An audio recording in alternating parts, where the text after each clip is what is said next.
ରହସ୍ୟମୟ ଝିଅ। ଆପଣମାନେ କେବେ ଭୂତ ଦେଖିଛନ୍ତି କି? ମୁଁ କିନ୍ତୁ ଦେଖିନି, କେବଳ ଶୁଣିଛି। ସମୟେ ସମୟେ ତ ମନେ ହୁଏ ଶୁଣିଥିବା ସେ ଭୂତ କଥା ସବୁ ମିଛ, ଅବାସ୍ତବ।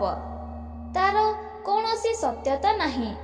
କହୁଥିବା ଲୋକ ଯେମିତି ପିଲାଙ୍କୁ ଏସବୁ ମିଛ କଥା କହି ଡରାଉଛନ୍ତି, ସେଇଭଳି ମନେ ହୁଏ। ମାତ୍ର ସେ କଥା ମଧ୍ୟରେ ଏମିତି କିଛି କଥା ରହିଥାଏ ଯାହା ସେ ଘଟଣାକୁ ଅଧିକ ପ୍ରମାଣିତ କରିଦିଏ।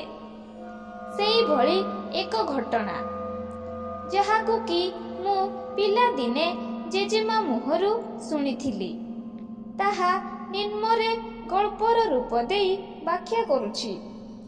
ଆଶା କରୁଛି ଆପଣଙ୍କୁ ଭଲ ଲାଗିବ। ପିଲାଦିନେ ଜେଜେମା କହେ, ପିଲେ ଆସ, ଆଜି ତମକୁ ମୁଁ ଭୂତ କଥାଟିଏ କହୁଛି। ଏତିକି କହି ସାରିବା ପରେ ଜେଜେମା ଭୂତ କଥା କହିବା ଆରମ୍ଭ କରେ। ପିଲାମାନେ, ଏ କଥା ହେଉଛି ସେ ସମୟର ଯେତେବେଳେ ମୋର ନୂଆ ନୂଆ ବାହାଘର ହୋଇଥାଏ। ମୁଁ ଏ ଗାଁ ବିଷୟରେ କିଛି ବି ଜାଣିନଥାଏ। ସହଜେ ମୁଁ ଭାରି ଡରକୁରି ଥିଲି। ଆଉ ତା ଉପରେ ପୁଣି ମୋ ଶାଶୁ ଆଉ ନଣନ୍ଦ ମୋତେ ଭୂତ ଆଉ ଡାହାଣୀ କଥା କହି ଡରେଇ ଦିଅନ୍ତି। ମୋତେ ଭାରି ଭୟ ଲାଗେ। ମୁଁ ନୂଆ ବୋହୂଟା, ତେଣୁ କାହାକୁ କିଛି କହିପାରେ ନା। କିନ୍ତୁ ମନ ମଧ୍ୟରେ ଭାରି ଭୟ ଥାଏ। ତମ ଜେଜେବାପା ଦିନେ କହୁଥିଲେ ଯେ ଆମ ଘର ସାମ୍ନା ରାସ୍ତା ଦେଇ ଅଧରାତିରେ ଆଉ ପାହାନ୍ତାରେ କିଏ ଜଣେ ଯାଉଛି। ଅନେକ ଲୋକ ଦେଖିଲେଣି। ସେ ତମ ଜେଜେବାପାଙ୍କ ପାଖରେ କହୁଥିଲେ। ସେ କଥା ଶୁଣି ମୋତେ ଭାରି ଡର ଲାଗିଲା। ବାହାଘର ପରେ କିଛି ମାସ ବିତିଗଲା। ମୁଁ ସେ କଥା ସମ୍ପୂର୍ଣ୍ଣ ଭାବରେ ମନ ଭିତରୁ ପାସୋରି ଦେଇଥାଏ। ଦିନେ ତମ ଜେଜେବାପା କୌଣସି କାମ ପାଇଁ ପାଖ ଗାଁକୁ ଯାଇଥାନ୍ତି। ରାତିରେ ନ ଫେରିବାରୁ ସମସ୍ତେ ଭାବିଲେ କି ସେ ଆଜି ରାତିରେ ନ ଫେରି ବୋଧହୁଏ କାଲି ସକାଳେ ଫେରିବେ। ତେଣୁ ସମସ୍ତେ ରାତ୍ରି ଭୋଜନ ସାରି ଶୋଇଲେ। ମୁଁ ମଧ୍ୟ ଶୋଇଗଲି। ରାତି ପ୍ରାୟ 1ଟାଏ ପାଖାପାଖି ହବ। ହଠାତ୍ ମୋ ନିଦ ଭାଙ୍ଗିଗଲା। କାନ୍ଥରେ ଲାଗିଥିବା ଘଣ୍ଟାକୁ ଦେଖେ ତ 1ଟାଏ ବାଜିବାକୁ ଆଉ ଅଳ୍ପ ସମୟ ବାକି ଅଛି। ତାପରେ ବାହାରେ କିଏ ଚାଲିବା ପରି ଲାଗିଲା। ଚାଲୁଥିବା ସମୟରେ ପାଦର ଶବ୍ଦ ମୋତେ ସ୍ପଷ୍ଟ ଶୁଣା ଯାଉଥାଏ। ମୁଁ ଭାବିଲି ତମ ଜେଜେବାପା ବୋଧହୁଏ ଆସିଲେଣି। ତେଣୁ ଆଉ ଅପେକ୍ଷା ନ କରି ଦାଣ୍ଡ କବାଟ ଖୋଲି ବାହାରକୁ ଚାଲି ଆସିଲି।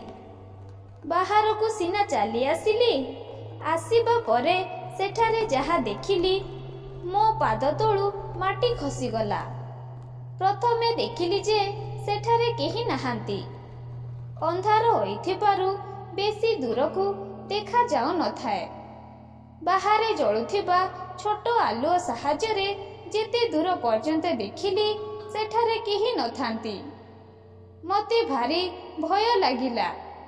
ପୁରୁଣା କଥା ସବୁ ମୋର ଗୋଟି ଗୋଟି ହୋଇ ମନେ ପଡ଼ିଗଲା। ମୁଁ ଘର ଭିତରକୁ ଦୌଡ଼ି ଚାଲି ଆସିଲି। କିନ୍ତୁ ମୋର ମନେ ହେଲା ଯେପରି କିଏ ମୋତେ ବାହାରେ ଥାଇ ଡାକୁଛି। ପଛକୁ ବୁଲି ଦେଖେ ତ ଗୋଟିଏ ଛୋଟ ଝିଅଟି ଯାଉଛି। ଧଳା ରଙ୍ଗର ଶାଢ଼ୀଟିଏ ପିନ୍ଧିଛି। ମୁହଁ ସ୍ପଷ୍ଟ ଦେଖାଯାଉ ନଥିଲେ ମଧ୍ୟ କପାଳରେ ଲଗାଇଥିବା ଧଳା ରଙ୍ଗର ଟିପାଟି ସ୍ପଷ୍ଟ ଦେଖାଯାଉଥାଏ। ପିନ୍ଧିଥିବା ଶାଢ଼ୀର କାନି ତଳେ ଲାଗିଥାଏ। ମନେ ମନେ ଭାବିଲି, ଏ ଛୋଟ ଝିଅଟି କୁଆଡ଼େ ଯାଉଛି। ତେଣୁ ତାକୁ ଡାକିଲି, ଆରେ ଏ ଝିଅ, ଏତେ ରାତିରେ ଏକୁଟିଆ କୁଆଡ଼େ ଯାଉଛୁ? ସେ ମୋ ଆଡ଼କୁ ମୁହଁ ବୁଲାଇ ଏକ କଟାକ୍ଷ ନଜରରେ ମୋତେ ଦେଖିଲା ଆଉ ମୋ ଆଡ଼କୁ ମାଡ଼ି ଆସିଲା। ସେ ଯେତେ ମୋ ପାଖକୁ ଆସୁଥାଏ ତା ଆଖି ସେତେ ଅଧିକ ଜଳୁଥାଏ।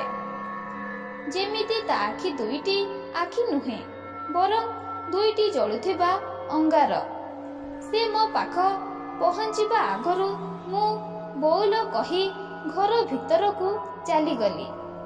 ଆଉ ସକାଳେ ସମସ୍ତଙ୍କ ପାଖରେ ଏ କଥା କହିଲି।